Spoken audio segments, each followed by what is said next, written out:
जय हिंद दोस्तों, मेरा नाम है अनूप और जनरल साइंस सीरीज़ में आप सबका स्वागत है। आज हम बात करने वाले हैं न्यूरालिंक की। न्यूरालिंक क्या है और ये कैसे काम करता है। न्यूरालिंक एलॉन मस्क की एक कंपनी है। एलॉन मस्क न्यूरालिंक के अलावा स्पेसएक्स, टेस्ला और बोर्ड जैसी कंपनियों के भी मालिक हैं। न्यूरालिंक का मुख्य उद्देश्य मस्तिष्क एवं मशीन के बीच संबंध स्थापित करना है। न्यूरालिंक चिप इस वर्ष के अंत तक उपयोग में आ जाएगी और आइए जानते हैं इसके कुछ वैज्ञानिक पहलू। हाल ही के दिनों में हमने देखा कि न्यूरालिंक ने एक वीडियो अपलोड किया है जिसमें एक मंकी है जो ब्रिक्स पोंग गेम खेल रहा है अपने माइंड से, जिसे माइंड पोंग गेम कहते हैं। इसमें ये मंकी अपने ब्रेन से ही न्यूरालिंक चिप की मदद से इस सॉफ्टवेयर से कनेक्ट होकर इस गेम को खेल रहा है और काफ़ी अच्छी तरीके से खेल रहा है और उसकी स्पीड भी काफ़ी तेज़ है क्योंकि ये चिप डायरेक्ट उसके ब्रेन से कनेक्टेड है। और इसके पहले इन्होंने एक पिग पर भी एक्सपेरिमेंट किए हैं जो कि सफल रहे हैं और इस सब से देखा जा सकता है कि ये साल के अंत होते होते ये इंसानों पर भी इसका ट्रायल और यूज़ शुरू हो जाएगा। शुरुआती दौर में इसे सिर्फ हेल्थ सेक्टर में रखा जाएगा। तो हम यहाँ पे न्यूरालिंक की ऑफिशियल वेबसाइट पे आ चुके हैं और हम जानेंगे न्यूरालिंक के बारे में। सबसे पहले हम समझते हैं अपने ब्रेन के बारे में जिससे ये जुड़ा हुआ है। न्यूरालिंक इंजीनियरिंग और टेक्नोलॉजी, जानेंगे इसके पीछे क्या साइंस है। जो हमारा ब्रेन है वो कुछ ऐसा दिखता है। तो हमारा ब्रेन जो होता है ना, ये बहुत ही कॉम्प्लेक्स नेटवर्क है न्यूरॉन्स का, जिसके कारण हम लोग बोल सकते हैं, चल सकते हैं, देख सकते हैं, सुन सकते हैं, सेंस कर सकते हैं, थिंक कर सकते हैं। तो हमारे ब्रेन में कुल 86 बिलियन न्यूरॉन्स हैं। उन 86 बिलियन में कुछ का काम होता है सेंड करना, कुछ का काम होता है रिसीव करना। हालांकि न्यूरॉन्स जो होते हैं वो अलग अलग टाइप के होते हैं और ये भी सेल्स होते हैं, लेकिन उनको मेनली 3 पार्ट में डिवाइड किया गया है एक न्यूरॉन को। जैसे सबसे पहला पार्ट होता है उसका जो रिसीवर एंड होता है उसे कहते हैं डेंड्राइट्स। दूसरा हिस्सा होता है सोमा जिसे उसका सेल बॉडी भी कहते हैं। और थर्ड पार्ट होता है एक्सॉन। एक्सॉन का काम होता है सिग्नल को सेंड आउट करना, यानी दूसरे न्यूरॉन तक पहुंचाना। Neurons are connected through synapses. अब 2 न्यूरॉन आपस में कैसे जुड़े होते हैं, तो 2 न्यूरॉन आपस में जिस बॉन्डिंग से जुड़े होते हैं उसे सिनेप्स कहते हैं। अब इस सिनेप्सिस में आखिर न्यूरॉन्स कम्युनिकेट कैसे करते हैं, तो वो कम्युनिकेट करते हैं इलेक्ट्रिकल सिग्नल से। कैसे कम्युनिकेट करते हैं? इलेक्ट्रिकल सिग्नल से। एक्शन पोटेंशियल वहाँ पे जनरेट होता है। एक्शन पोटेंशियल जनरेट होने के कारण न्यूरोट्रांसमीटर्स जो होते हैं रिलीज होते हैं। अब जैसा जैसा एक्शन पोटेंशियल जनरेट होगा उस तरह के न्यूरोट्रांसमीटर्स रिलीज होंगे और उस तरह से सिग्नल वेरी करेगा। तो एक्शन पोटेंशियल पे टोटली डिपेंड करते हैं हमारे सिग्नल्स क्या जाएंगे।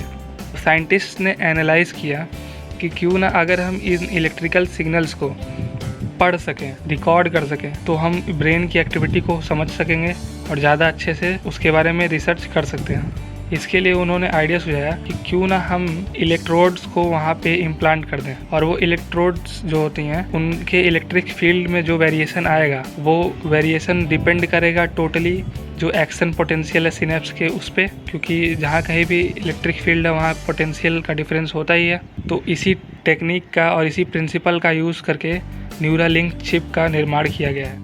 अब इसके पीछे क्या अप्रोच है, तो उनकी अप्रोच ये है कि उन्होंने एक लिंक बनाई है जिसको दिमाग में ऑपरेशन के जरिए फिट कर सकते हैं और इससे आप कभी भी अपने कंप्यूटर और मोबाइल को उसको कनेक्ट कर सकते हैं। ये माइक्रोन स्केल थ्रेड्स होते हैं और इनको उन एरियाज़ में ब्रेन के लगाया जाएगा जो हमारे मूवमेंट को कंट्रोल करते हैं। इनमें से हर एक थ्रेड में बहुत सारे इलेक्ट्रोड्स रहेंगे और इन सबको इम्प्लांट किया जाएगा।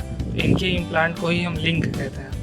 ये न्यूरल इम्प्लांट होते हैं, ठीक है, इनको इलेक्ट्रोड अरे भी कहते हैं। अब लिंक क्या होता है? लिंक का मतलब होता है ये एक सील्ड इम्प्लांटेड डिवाइस है जो कि न्यूरल सिग्नल्स है उनको प्रोसेस करेगा, स्टिमुलेट करेगा और ट्रांसमिट करेगा आपके कंप्यूटर में और आपके ब्रेन के न्यूरल सिग्नल में कनेक्शन स्थापित करेगा। न्यूरल थ्रेड्स क्या होता है? ये स्मॉल फ्लेक्सिबल थ्रेड्स होंगे जो कि ढेर सारे इलेक्ट्रोड्स कंटेन करेंगे और इन्हीं न्यूरल थ्रेड्स में जो इलेक्ट्रोड्स होते हैं यही सिग्नल्स को आपके रीड करेंगे। चार्जर क्या होते हैं? ये उस डिवाइस को चार्ज करने के लिए, क्योंकि वो इलेक्ट्रोड्स कैरी करता है और इलेक्ट्रोड्स को चार्ज करना पड़ता है, तो इसके लिए हम एक चार्जर लेंगे। इंडक्टिव वायरलेस चार्जर होगा, हमारे बॉडी के बाहर रहेगा और ये जो चिप है वो तो अंदर लगी हुई है, सो ये इसको वायरलेस टेक्निक से चार्ज करेंगे। इसके बहुत से एप्लीकेशंस हैं। ये टेक्नोलॉजी जो है ब्रेन इंटरफेस की नए आयाम को अंजाम दे रही है। ये लोगों की मदद करने के लिए भी काफ़ी अच्छी चीज़ है। हालांकि इसमें काफ़ी ज़्यादा कॉम्प्लेक्सिटी है और बहुत ही नया है, लेकिन ये फील्ड बहुत ही तेज़ी से ग्रो हो रहा है।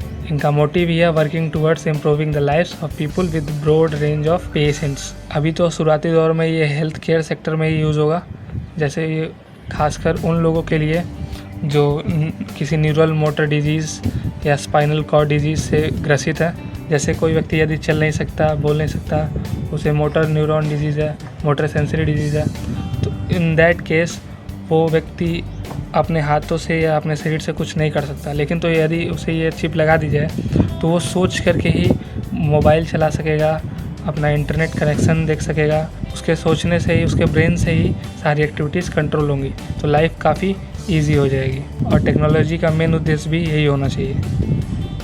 The future of neuro engineering, ये तो साफ नज़र आ रहा है कि इसका फ्यूचर बहुत बड़ा है और ये restore sensory and movement function में कर सकता है, न्यूरोलॉजिकल डिसऑर्डर में काम आएगा।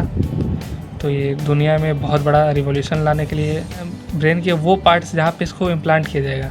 तो एक है विजुअल कॉर्टेक्स, ये डॉट बनाया मैंने, ये वो हिस्सा है जहाँ पे ये काम करेंगे। तो पहला है विजुअल कॉर्टेक्स, ये इस जगह पे हमारी जो आँखें होती हैं जिससे हम देखते हैं कुछ भी, तो वो मैसेजेस स्टोर होते हैं।